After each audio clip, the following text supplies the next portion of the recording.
Chapter 1. Island in the Sun.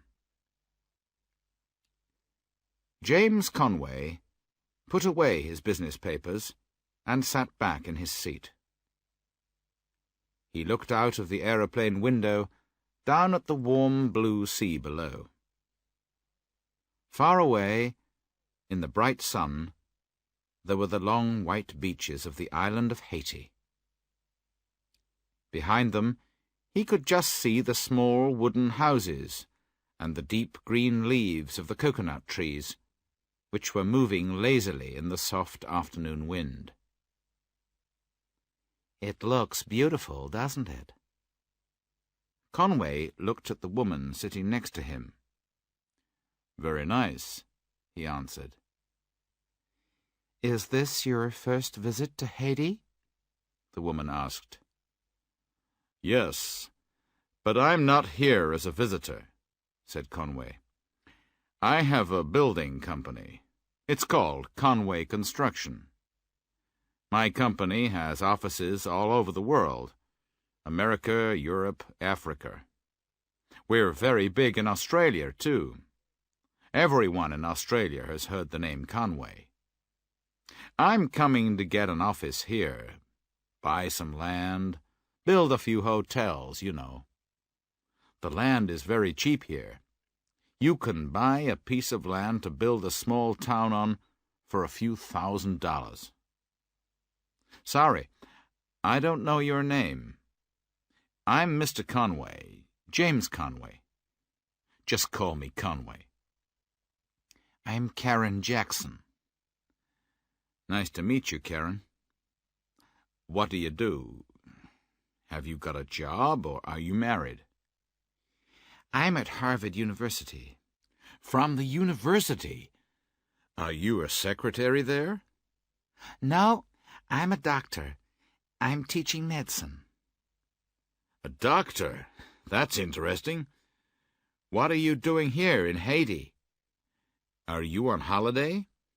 I know you teachers get long holidays." Karen Jackson was beginning to dislike the man.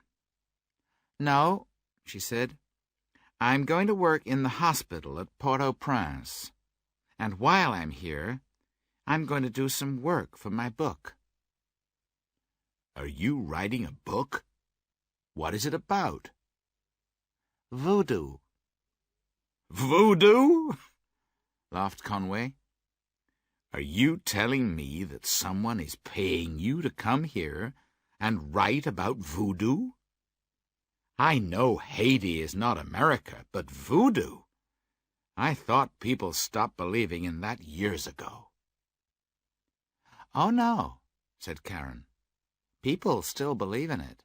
You see, it works, and it can be very dangerous."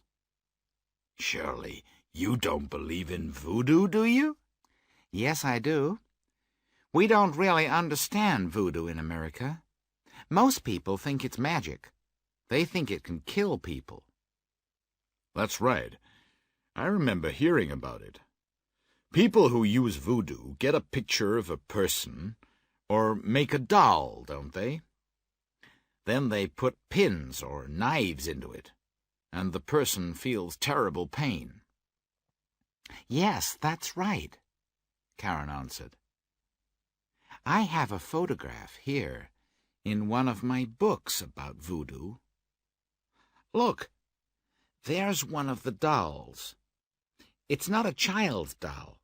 It's made from coconuts. You see, the face is a coconut, and someone has drawn eyes, a nose, and a mouth on it. And look, there's a pin in the doll's stomach. A few days later, the man came to hospital because his stomach hurt. He knew that someone was using voodoo against him. The pain was terrible, but the doctors couldn't find anything wrong with him. In the end, he died." Conway was surprised. "So you think that was magic because there was no reason for it?" he said. "But you're a doctor, aren't you?